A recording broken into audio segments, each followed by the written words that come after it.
Assalamualaikum warahmatullahi wabarakatuh. Selamat malam teman-teman semua yang saya cintai ini saya banggakan. Hadirin sekalian, hari ini kita hadir di malam yang sangat luar biasa. Kita akan melihat presentasi dari grup 5, yaitu yang berisikan dari saya Muhammad Ridho Mendahaman, Adin, lalu berikutnya ada Mas Isudin Fahmi, lalu ada Mbak Maria Yosefa. Nah, berikut ini akan membahas presentasi tentang mata kuliah ROL, yaitu tentang materi kita, tema awal yaitu presentasinya adalah Family Budget Optimization Using Linear Programming. Pertama-tama kita akan dipresentasikan oleh Mbak Maria Yosefa. Waktu dan tempat dipersilahkan. Monggo Mbak. Baik, makasih banyak Mas Adin. Mungkin untuk use case kita yang pertama terkait family budget optimization. Jadi pada soal kali ini kita akan membahas bagaimana cara menyusun anggaran keluarga selama 1 tahun menggunakan pendekatan linear programming.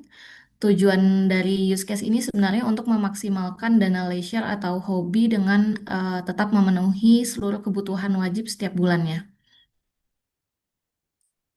Mungkin gambaran masalahnya dulu atau use case-nya terlebih dahulu. Jadi ada seorang ibu rumah tangga yang ingin menyusun anggaran keluarga yang optimal untuk periode 12 bulan ke depan. Nah, keluarga ini memiliki pendapatan tetap setiap bulannya yang berasal dari gaji dan tunjangan negara, serta pengeluaran rutin bulanan seperti biaya hidup, sewa apartemen, dan biaya kendaraan.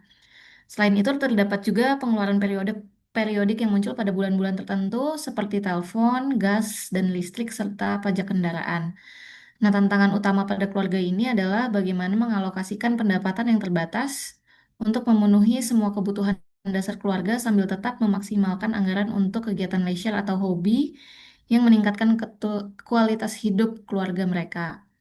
Jadi di sini use case-nya adalah tujuan utamanya memaksimalkan total pengeluaran leisure atau hobi selama setahun tanpa melanggar batas pendapatan dan tetap memenuhi semua kebutuhan dasar keluarga. Berikut merupakan informasi keuangan keluarga. Jadi untuk keluarga ini mereka itu memiliki pendapatan tetap sebesar 2.050 euro setiap bulan. Tetapi dari 1.900 gaji tersebut dan 100 terdiri dari 1.900 gaji dan 150 tunjangan negara. Angka ini menjadi dasar perhitungan seluruh alokasi anggaran per bulan. Pengeluaran rutin bulanan mereka pun berjumlah 1.520, mencakup biaya hidup 550, sewa apartemen di 630 dan biaya kendaraan di 340. Nah, berikut juga ada pengeluaran periodik dan batasan leisure. Jadi, jenis pengeluaran seperti telepon, gas dan listrik dan pajak kendaraan ini tidak muncul setiap bulannya, tapi untuk telepon munculnya setiap 2 bulan sekali, gas dan listrik itu setiap 6 bulan, dan pajak kendaraan itu setiap 4 bulan. Nah, persyaratan minimum leisure atau pengeluaran untuk hobi ini ada di angka 165 euro. Fungsi objektif model adalah memaksimalkan total leisure selama 12 bulan. Variabel keputusannya adalah jumlah leisure per bulan dan tabungan akhir bulan yang berfungsi sebagai buffer untuk pengeluaran berikutnya. Model yang kita gunakan menggunakan variabel leisure dan tabungan dengan dua kelompok kendala. Pertama, pengeluaran bulan pertama tidak boleh melebihi pendapatan. Kedua, untuk bulan berikutnya, tabungan bulan sebelumnya dapat digunakan untuk menutup kekurangan. Semua bulan tetap diwajibkan memenuhi leisure minimum, yaitu 165.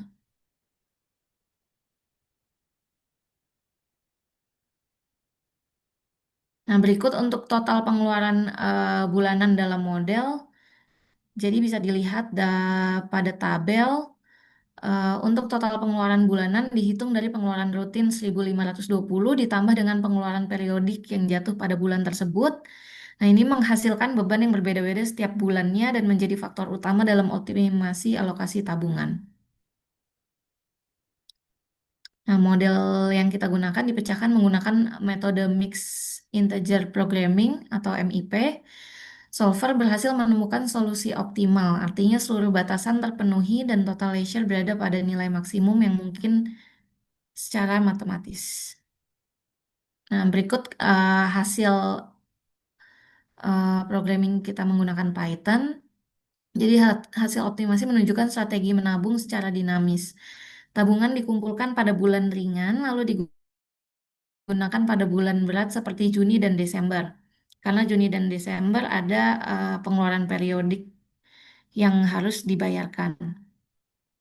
Lalu leisure naik di bulan dengan beban rendah tetapi tetap memenuhi batas minimum di semua bulannya. Bisa dilihat di sini untuk leisure-nya tidak ada yang di bawah 165 karena minimumnya ada di angka 165. Jadi untuk kesimpulannya total leisure optimal yang diperoleh adalah 3.550. Angka ini jauh lebih tinggi dari batas minimum atau meningkat 79%. Artinya optimasi berhasil meningkatkan kualitas hidup keluarga secara signifikan tanpa mengorbankan stabilitas finansial. Nah, mungkin kita akan langsung ke Python-nya. Berikut step-step yang kita gunakan. Untuk step pertama itu kami menginstal package MIP, yaitu library optimasi yang digunakan untuk menyelesaikan model linear programming dan mixed integer programming. Proses instalasi ini mendownload dependensi yang diperlukan seperti CFFI. Meskipun muncul peringatan terkait kompatibilitas beberapa paket, instalasi tetap dinyatakan berhasil dan MIP siap digunakan. Lalu step kedua ada import package. Setelah step yang pertama kita instalasi, kita melakukan import terhadap library yang dibutuhkan. Kami mengimpor komponen inti dari MIP seperti model, exam, dan konstanta maximize yang digunakan untuk membangun dan menjalankan model optimasi. Lalu untuk yang step ketiga, kami mendefinisikan seluruh data dasar yang diperlukan model. Data ini mencakup pendapatan bulanan keluarga, jumlah minimum leisure yang harus dipenuhi, dan yang paling penting adalah total pengeluaran per bulan. Pengeluaran dihitung dari biaya rutin ditambah biaya periodik setiap bulan, misalnya bulan tertentu dikenai telepon, pajak kendaraan, atau gas dan listrik. Lalu untuk step 4, pada langkah ini model optimasi dibangun secara lengkap. Pertama-tama kita mendefinisikan dua variabel keputusan untuk setiap bulan, yaitu jumlah uang yang dialokasikan untuk leisure dan jumlah tabungan akhir bulan. Kedua variabel ini bersifat fleksibel dan diputuskan oleh model untuk mencapai hasil terbaik. Selanjutnya kami menetapkan serangkaian kendala pengeluaran, tidak boleh melebihi pendapatan. Bulan kedua dan seterusnya boleh menggunakan tabungan bulan sebelumnya, dan seluruh bulan harus memenuhi minimal leisure sebesar 165. Lalu untuk step yang kelima, solve the model. Kami meminta solver untuk mencari solusi optimal berdasarkan struktur model dan data yang telah dibuat. Solver MIP mengevaluasi berbagai kemungkinan, alokasi leisure, dan tabungan untuk memastikan semua kendala terpenuhi. Status yang muncul adalah optimal, yang berarti model berhasil menemukan solusi terbaik seluruh pilihan yang mungkin. Lalu yang step terakhir yaitu menampilkan hasil optimasi. Pada tahap ini Python mengambil nilai leisure dan tabungan dari setiap bulan dan menyusunnya dalam bentuk tabel. Tabel tersebut menunjukkan pola alokasi optimal, misalnya jumlah leisure yang tinggi pada bulan dengan beban pengeluaran rendah, serta tabungan yang ditahan dan kemudian digunakan pada bulan berat seperti Juni dan Desember. Dari hasil perhitungan, total leisure yang berhasil dicapai adalah 3.550 dalam 1 tahun. Oke, mungkin sekian untuk soal terkait family budget. Selanjutnya untuk soal yang kedua bisa. Ya, terima kasih Mbak Maria. Selanjutnya ke problem yang kedua ya, yang dibicarakan di dalam buku yaitu mengenai desain dari sebuah meja. Jadi di sini terdapat suatu permasalahan yang cukup umum, yaitu bagaimana membuat dari meja ya. Jadi dari sini eh, untuk deskripsi permasalahannya ada perusahaan school desk, dia itu ingin membuat atau memproduksi meja untuk tingkat TK, SD, dan SMP. Namun karena memang untuk tingkat TK, SD, SMP memiliki kebutuhan yang berbeda-beda. Nah, dari prasyaratannya setiap meja itu memiliki eh, empat batang ya untuk sebagai tingginya, berbeda sesuai ukurannya. Untuk meja yang kecil itu ada 40 cm, lalu yang sedang ada 60 cm, dan yang untuk SMA ada 70 cm.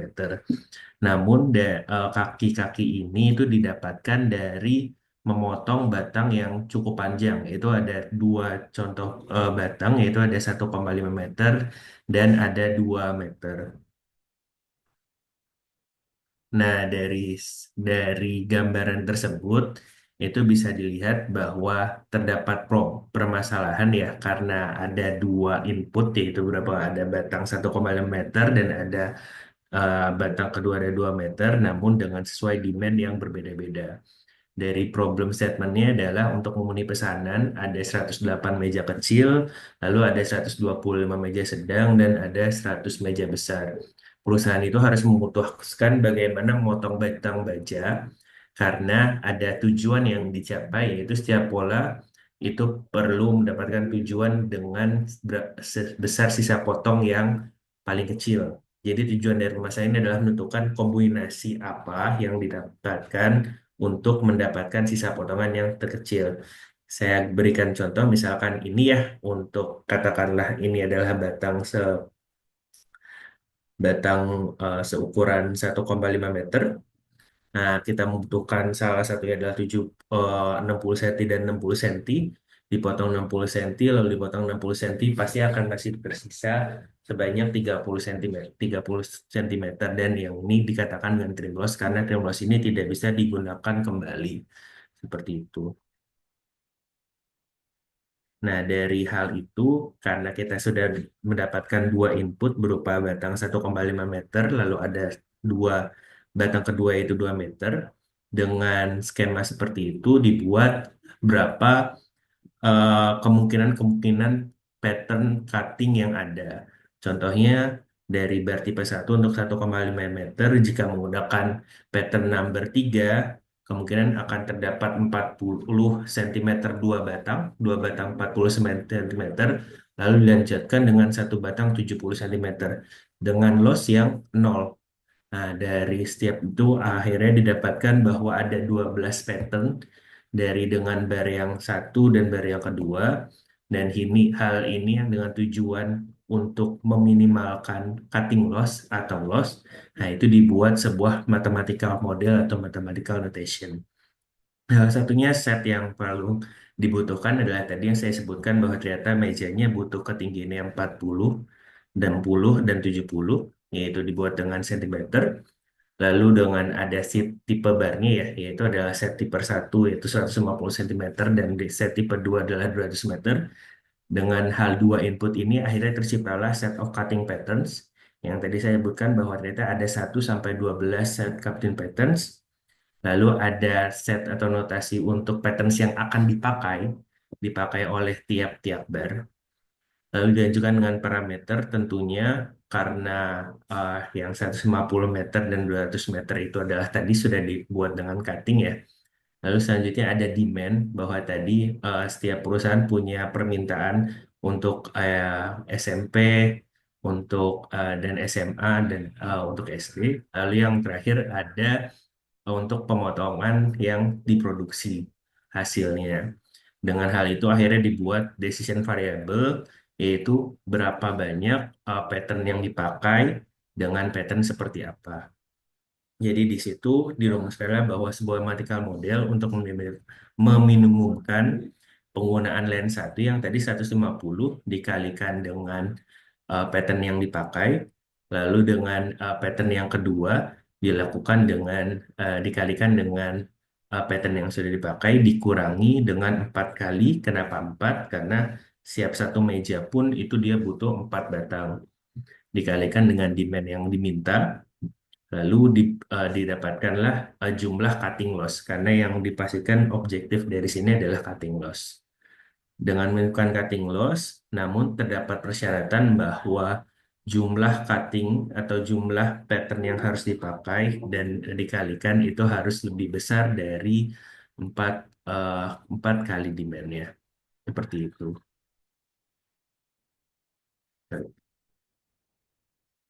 Saya lanjut.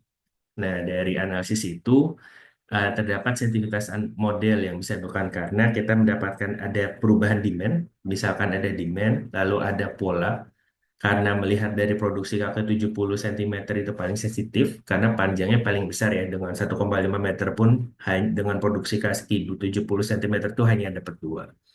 Lalu misalkan ada perubahan panjang batang yang dari 1,5 meter atau 2 meter bisa dipanjangkan, itu juga pasti akan menyebabkan ring loss yang meningkat dan pasti ada pola-pola visible juga yang akan berkurang.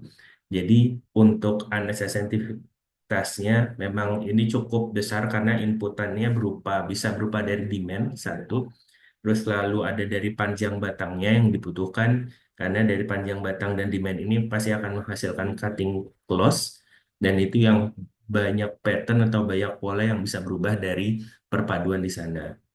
Nah, dari perpaduan dari sana didapatkan kesimpulan bahwa formulasi model berbasis ini itu perlu memastikan kebutuhan terpenuhi tanpa menghasilkan jumlah kakak yang berkurang. Jadi demand-nya harus tetap terpenuhi, namun tetap tujuan objektifnya adalah cutting loss yang paling kecil. Seperti itu. Jadi secara keseluruhan untuk model ini itu memberikan pendekatan matematis yang kuat untuk mengurangi pemborosan material karena cutting loss ya. Lalu yang kedua adalah menggunakan batang aja lebih efisien dan yang ketiga adalah membantu perencanaan produksi yang lebih ekonomis. Lalu dan juga dengan step tiga adalah mendefinisikan datanya. Saya sebutkan bahwa tadi ada dua batang, ada batang sejenis 150 cm dan ada dua batang 200 meter, 200 cm. Lalu dengan ada permintaan bahwa tiap 4 untuk ukuran 40 cm dapat 108, lalu 60 ada 125 dan 70 ada 100. Dan itu yang dikategorikan dengan ukurannya. Nah, dengan ukuran dan dengan panjang batang akhirnya menghasilkan 12 pola dan ini yang membuat sensitivitas analisisnya banyak sekali berubah. Kemungkinan kalau misalkan ada perubahan terhadap size ataupun demand. Lalu dilanjutkan dengan step 4 untuk mendeklarasikan objektif, decision variable dan konsol. Kita muat dengan decision variable-nya dulu untuk membuat sesuai dengan pattern-nya apa yang saja yang akan kita pakai. Lalu dengan model matematika yang tadi saya sebutkan di presentasi, dibuat dengan bahasa Python, dengan akhirnya dikurang untuk demand. Lalu diajukan dengan constraint, yaitu dia harus melebihi dari demand yang dibutuhkan. Lalu untuk solve-nya digunakan dengan model optimization, dan akhirnya didapatkan dengan menggunakan print result untuk mendapatkan optimized solution form-nya. Kalau saya demonstrasikan, karena ini sudah masuk, saya cukup dari sini. Untuk define datanya sudah tercapai, lalu dijatuhkan dengan to create modelnya, dan juga dengan model optimasinya, dan didapatkan dengan result bahwa optimal solution sudah didapatkan, yaitu untuk menggunakan pattern 5 menggunakan 6 kali, pattern 7 menggunakan 102 kali, pattern 8 menggunakan 196 kali, pattern 12 menggunakan 84 kali. Dan akhirnya total trim yang didapatkan yang paling kecil adalah 2020 cm. Seperti itu. Walaupun memang untuk jawaban di buku agak melenceng, agak berbeda, tapi memang kombinasi ada atau mengingat kemungkinan yang ada bisa berubah, namun tetap minimal loss yang didapatkan adalah 2020 cm. Seperti itu. Mungkin ini saya kembalikan ke Adin untuk menutup dan memberikan kesimpulan ini. Terima kasih Mas Fahmi, terima kasih Mbak Maria. Eh, Kesimpulan tadi sudah dibacakan sama Mas Fahmi, mulai dari formulasi model berbasis interprogramming memastikan seluruh kebutuhan terpenuhi tanpa melihat jumlah kaki yang kurang. Baik yang disampaikan Mbak Maria dan Mas Fahmi. Nah, itu adalah sekian dari presentasi dari kelompok kita, kelompok 5. Semoga apa yang kita sampaikan bisa menjadi ilmu yang berkah, bisa berbagi dan menjadi sebuah inspirasi ke depannya. Sekian presentasi dari kelompok 5, kurang lebihnya saya mohon maaf. Bila taufik walhidayah, waridwana ya. Wassalamualaikum warahmatullahi wabarakatuh.